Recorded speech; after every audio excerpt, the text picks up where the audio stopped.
Hello everyone, I'm a Metaslave and welcome to the finale of my Conquest Max Round Efficiency.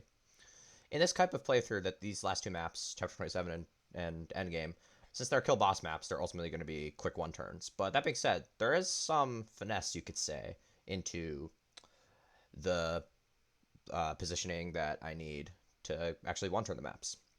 Additionally, the benchmarks are pretty steep because both the bosses have Dragon Skin, which is a skill that halves all the damage you take. It's not like Julius from FE4 where it like halves your attack power and then factors in Julius's defense. It's not that harsh. It'll like it's gonna just do half the damage after defense is factored in, which is much more manageable. Um, these benchmarks are kind of why I needed all this damage stacking on Corrin in the first place between Trample and Elbow Room and all this fun jazz that I got throughout the run. But I also need to do some entrapping once again with Flora in order to clear the paths to the bosses. And to do that, I go back to Maid with her just to improve the hit rate slightly. Additionally, I'm able to spare the battle seal on her, like to use the battle seal on her instead of Corrin, um, which is nice. Again, extra hit. We like reliability. And ultimately, the job of everyone else on this map, besides Corrin and Flora, is to just be there to help get Corrin to the boss and to rally Corrin so that he actually hits the benchmarks he needs. Because of the 4 boots that I get in this playthrough, in addition to the boots that Corrin can get from the path bonus, that being said, so like that meaning having 6 boots, I can actually use Corrin as my boss killer and reach Garen in one turn, which is without rescue, which is kind of insane. Normally, like the niche or appeal of other Garen killers is the fact that they don't need rescue to one turn, but um, we're using boots to bypass that. Because I mean using the battle seal on Flora instead of Corrin means I need a little bit of extra magic on pair up from Gunter, which I can easily get by reclassing to Malignite real quick. I mean, it's kind of funny like that I do this because I need to reclass Wyvern Lord later anyway, but it's worth it because relatively optimizations. It's well within the budget. Might as well showcase it. So let's get into it. After I used my next Luck Tonic on Corrin because I found out the hard way that I don't have perfect hit on Garen. It doesn't really matter, but like I just want to show it. Okay, so first I pair Corrin up with Camilla, and then I shove. Then I rally with Rallyman, but there's another rally to be done. But before I do that, I get to showcase what, instead of shelter dancing, shelter shoving. I just need to rally with Izana, which luckily I get to do here by having, since rally takes effect even 2 spaces away. So now I've rammed Camilla the tiles forward she needs to be, and now I've used Odin to bring Flora, to fly Flora over those pillars so that she can entrap the soldier with the best area possible. Now Gunter full moves so that he's perfectly in range of Camilla transferring Corrin. And now Baruka brings over Azura to dance for Gunter, and from this spot, Gunter can exactly reach Garen from 2 tiles away. Because I'm not using Heartseeker, I needed the Dark Knight class here to get the A rank. Not only for the extra tome rank, having A rank tomes in order to have better hit rate from the weapon triangle advantage from A rank, as well as the better might overall from having A rank. So helpful here, and I mean, it's not like I needed the flight on Corrin anyway. I just needed the movement pair up. So that's chapter 27 in one turn. Let's move on to Endgame. Endgame's a pretty miserable map when played legit because there's a bunch of inevitable end maids with Enfeeble.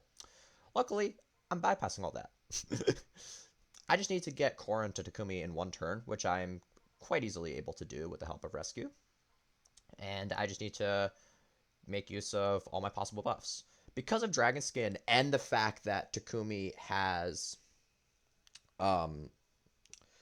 traditionally, the way you kill Takumi is with a brave weapon, because that's usually how you'd get past Dragon Skin, right? But the problem is Takumi he has his partner in that attacks and attack stance, and that leads him to get to only getting hit 3 times by a brave weapon instead of 4, and that's pretty annoying. Which means, because this means that the benchmark for Brave Weapons is a 3 KO instead of 4 KO, and that's pretty miserable to reach without like since Brave Weapons have such low might. The alternative is to use the Shadow Yato, which is a lot more generous and even and is what the only thing that's even feasible in this kind of run, since I am not rigging stats and I'm like not skill dipping like mad and can't afford to use a lower movement class like Sorcerer or Berserker. Like basically the point is Shadow Yato is also kind of a 3 KO because instead of the half damage penalty, Shadow Yato is 3/4 damage. So like 3/4 times 2 is 1.5, just like how half times 3 is 1.5. So basically, yeah, Shadow Yato lets me get similar benchmarks to Brave Weapons, except it's not on a 2 might weapon. It's on a 16 might weapon. Or whatever Shadow Yato might is. I'm pretty sure it's 16. As a result, like again, we need entrap. But this time because the map's way bigger, we also need rescue. But we're not getting those weird shenanigans from the fact that like I have to sort of pass the baton, so to speak, like I did with Corrin last map. So yeah, first we rally to both Corrin and Flora for the extra staff hit rate. And we also rallied Corrin with Rallyman for his physical stats. And now we shelter shove again because I wanted to pad the hit rate by keeping Flora in Maid, but I need if Flora's not going to be a plus move pair up, we need the extra tile like that. So Selena full moves and uses rescue, but there was a couple tiles of leeway there, but it didn't really matter. So here's what the hand axe is for, and it's also what we needed Gunter to spend to get those 2 levels in Wyvern for, is to lunge to get past that general, so that Flora can now entrap the other one for Camilla to bring Azura past to dance. So we dance Gunter, and now we kill Takumi. And as you can see, with all this skill stacking and rallies and meals, or not meal, this tonic, rally, wait, I said rally, fuck. Force damage. Wait, no, not force damage. Forceful partner from Gunter.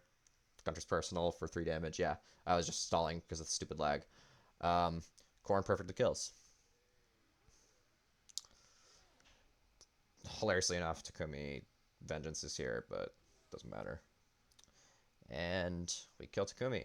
And that's endgame in 1 turn. Thank you so much for putting up with my stupid hiatus and tuning into this run. I'm pretty proud of it. I'm glad I got to showcase like a sort of a reliable, similar turn counts to Cheeky kind of playthrough. I don't plan on subjecting you to the full credits, but ultimately, when you next see me, it'll probably be some other Wacky Fates project, but can't really promise when that's gonna be because I'm not really very motivated to do it right now, and I don't want to like force myself and give a crappy product as a result. But when it comes, it's gonna be good. Look forward to that. If you care, if you don't, that's great too. I don't know. Yeah. Peace out.